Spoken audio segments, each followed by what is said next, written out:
Hey everybody, this is Larry. This is day 5 of the June Leetcode Day Challenge. Hit the like button, hit the subscribe button, join me on Discord.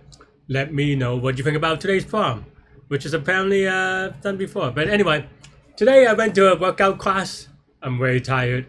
It's a lot of upper body, which is good, but also was not prepared for. Yeah, just very weak. But yeah, was a good workout. I'm very tired, but I think I accidentally had too much caffeine, so I'm okay for now.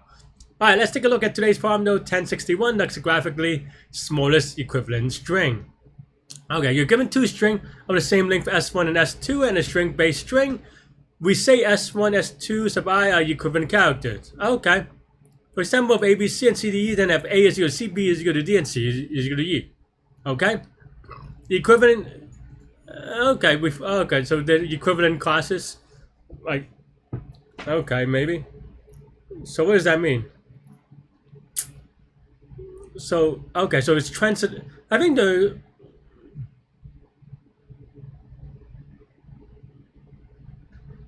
Wait, what?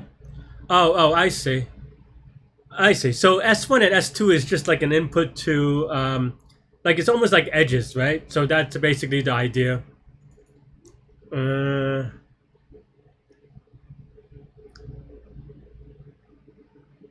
Right? Yeah, basically they're just giving you edges in a weird way. And I say edges because they're just equivalent, right? And then you have these equivalence class. I think the key thing is, I mean, symmetry is fine, but and reflexively, I don't think that means anything for us. But in any case, transitive is the crucial one because then now, if we're trying to do lexicographically smaller, and I don't think. Honestly, I think yesterday's video I was a little bit lazy on, or maybe not lazy, just didn't really think it through. I was very tired yesterday too. I've been doing too much workouts. But in any case, yeah, what does lexicographically smallest mean, right? Well, lexicographically smaller just means you have the shortest string in which, you know, the prefix is the closest to AAAAA, if you will, another way of putting it. And of course, in this case, I say this a lot, but for this, it doesn't matter. Like, it almost doesn't matter. Well, in this case, it's going to be greedy because we're doing it in a character by character place.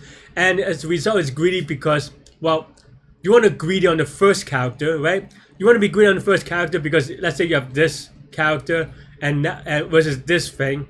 It really doesn't matter if the first one's A or, I mean,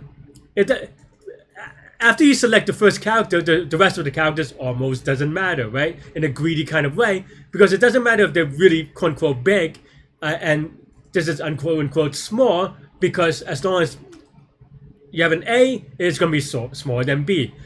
Characters, it's a little bit, sometimes it's a little bit confusing, at least for me, to kind of think about. The way that I think about it, also, if you really want help, is just think about it in terms of numbers.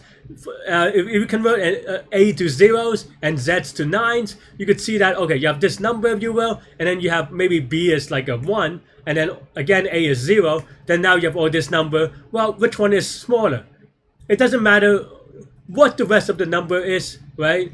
As long as the first digit is 0, and we compare the first digit. If it's smaller, then we want the smaller one. And this is greedy, right? And why does it greedy? Because it means that, okay, let's say we settle this, and then now they tie. We want to always choose A. Then now, in a recursive way, well, also this is similar to a number, right? Let's actually just convert it to a number for a second, right? Let's say the first digit is now 1. Well, now if the first digit is 1, we can remove them and then compare the rest of the digits, right? It doesn't matter what it is, we could just compare the rest of it. And then in that way, it's greedy on the first digit. Okay, we settled it, then it's greedy on the second digit, right? And then we settled that, and it's greedy on the third digit, and so forth. Okay, so now we have all these edges.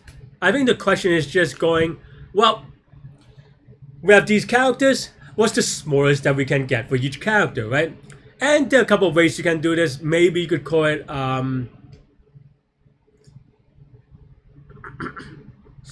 yeah, there are a lot of ways you can think about it, honestly, because you have we have the transitive property, and with the transitive property, for example, you can do a transitive closure. You can think of it, that's one way, and then the other is almost kind of like a recursive dynamic programming kind of thing, right? In the sense that, and also to be clear, the way that you calculate a transitive closure is by Warshaw's algorithm, right? Which is very similar to Floyd-Warshaw if you come from that background, but Warshaw's algorithm is for transitive closure. And Warshaw's algorithm is also, of course, dynamic programming, right? But you can also do a top-down memorization by asking yourself recursively, right? Like if we have a character C, we go, okay, well, what is the earliest character that we can connect C to?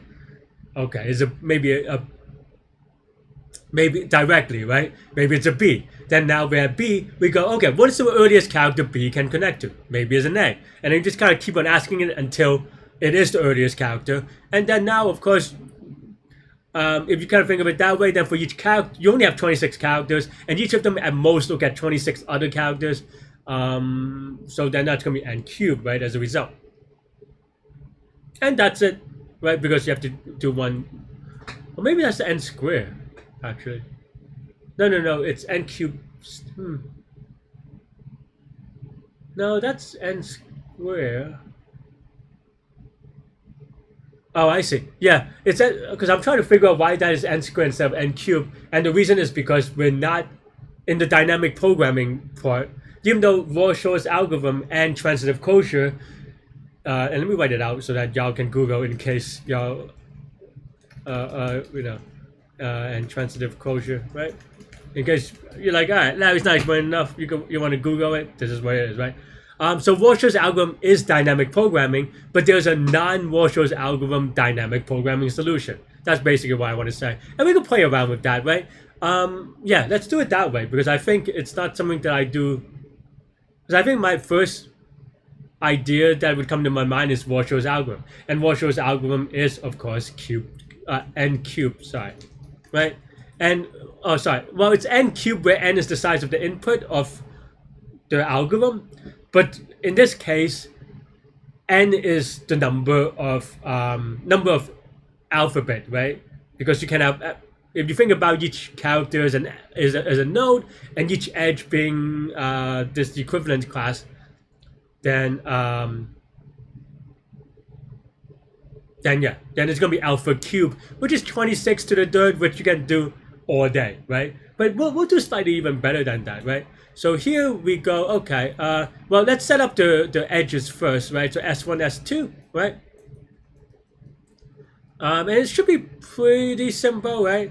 So we go, for X, Y in zip of S1, S2, that means that, and this is symmetric, right? Meaning there's an edge from X to Y and Y to X. Yeah, pretty straightforward so far. Usually I use a matrix for this, but maybe we can even, go along with the adjacency edge kind of interpretation. It's kind of fun because I don't ever usually do it this way, but it's fine, right? Oh, sorry, a pen.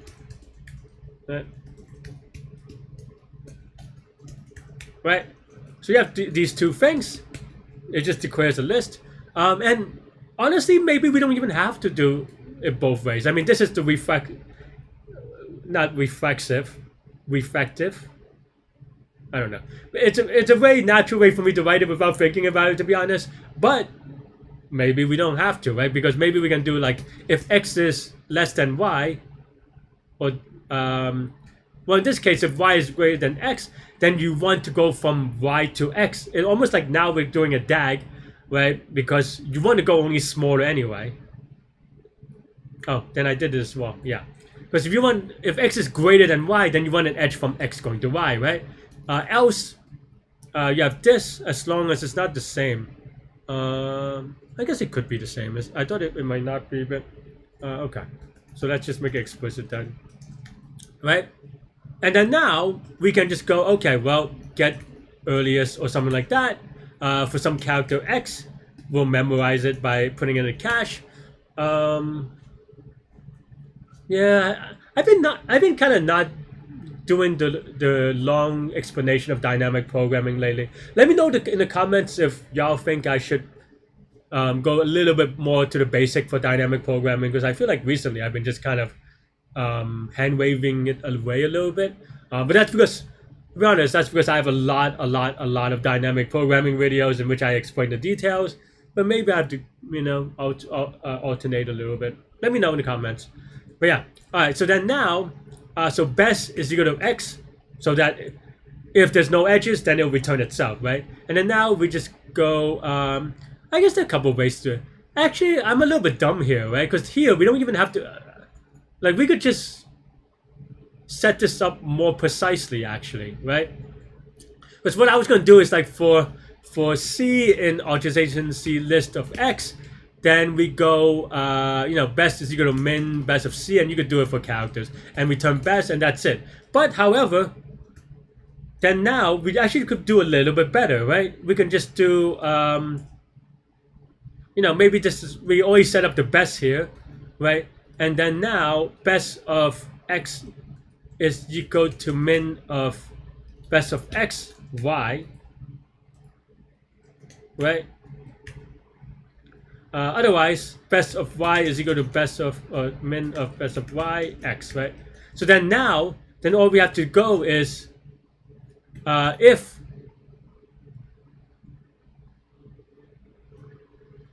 this is no longer a list. Sorry, this is I guess a character, which is a string, I suppose, in Python.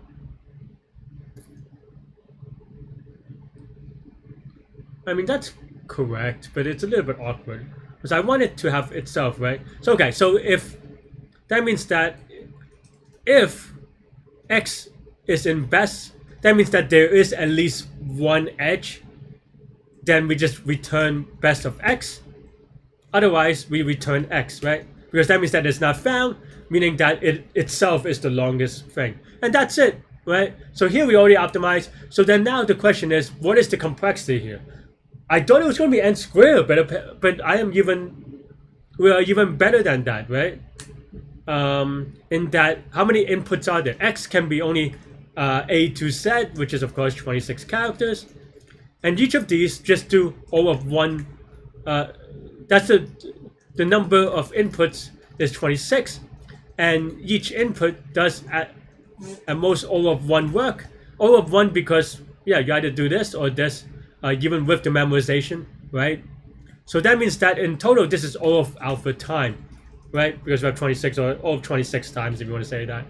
And then, yeah. And then now we have for C in base string, maybe we have an answer array. And then now for each one, we just go append, get earliest of C. And then now we just convert it back to a string and return it. And that's it, right? I'm looking for the run button. I always forget that they keep on changing it. And I'm, of course, very, very wrong. Huh. Very, very confused as well. Maybe I'm just confused. Why? I mean, like, for example, why is this only 2 characters?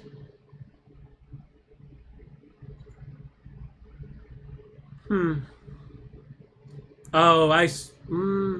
I set this up wrong because the reason why this is only 2 characters, it's because with default dict, the empty string is going to be empty space, right? An empty space meaning that we do a min, this automatically creates an empty space, which is the shortest, earliest string. So then it becomes the answer, which is why you get missing characters. That's a little bit funky though. I forget how you do define, like, can I do this? Does that work? Yeah.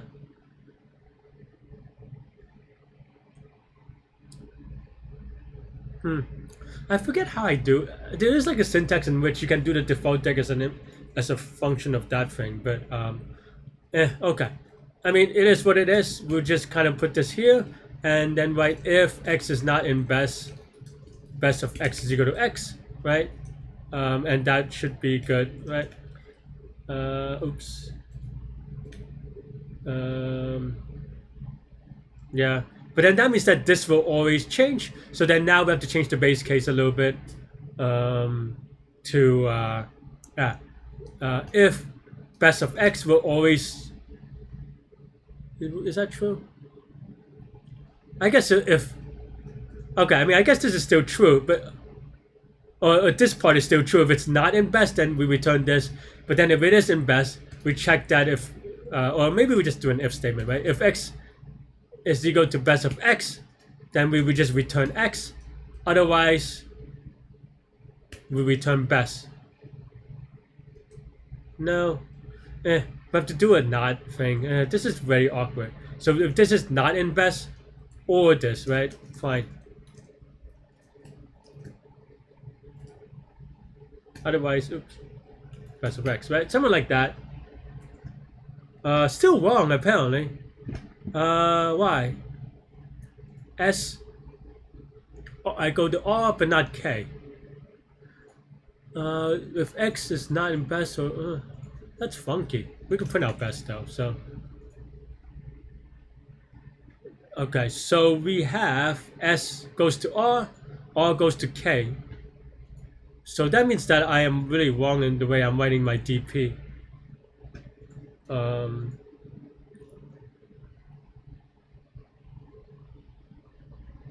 We have R goes to S. I mean, yeah, and then oh, I'm dumb. This is not right. This is not right. This is get earliest of this. I forgot the recursion part. That's why I was like just generally confused. Okay, so at least this is right, and then we have to figure out why this is wrong. Why Y does not go to A, S goes to Y.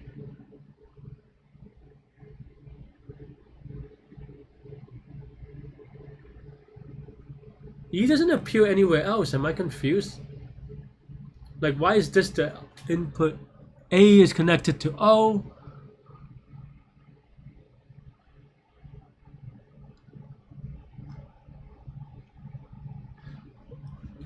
Oh, I am dumb. I'm dumb. I'm like being really dumb today. Sorry, friends.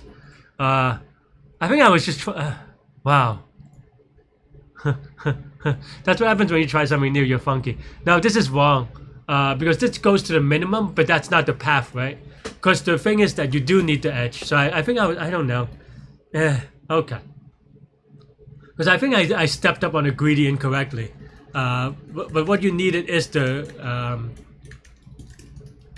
list. The reason is because like you get it stuck in the local minima. So okay, so the reason is because here we go to S to Y, but actually S goes to Y, right? But Y goes to O, and then O goes to A. So it went backwards, right? So S goes to Y goes to O goes to A. So that means that S is connected to A. But I didn't do it that way. So yeah, can I do it with recursion then? Can I do it with dynamic programming?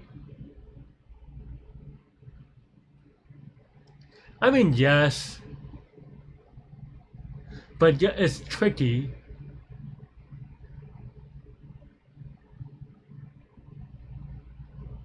Yeah, I mean, I don't think you could do it with dynamic programming, at least not this way.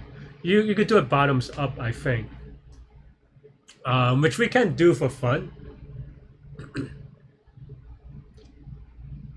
But the thing is that it's kind of hard, or not hard, but it's not impossible, but it is hard to make sure you don't have loops, right? Maybe I should have done it with transitive code. This is what happens when you try to do cool stuff live. I mean, because this problem is not that hard, but if I do stick with known things. But I am trying a little bit new, trying to be a little bit funky, and that's what it happens. Okay, so I mean, that's fine. We messed up. But yeah, so then now we have to I think I was, yeah. I think I was trying a little bit, I don't know. It happens. This is what happens when you experiment.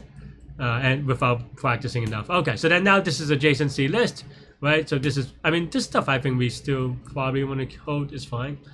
And then now maybe we could just do like for C and what's it called? Strings dot lowercase ASCII maybe? Is that ASCII lowercase or ASCII? I always forget whether or is it string or yeah, I always forget if it's which one is it?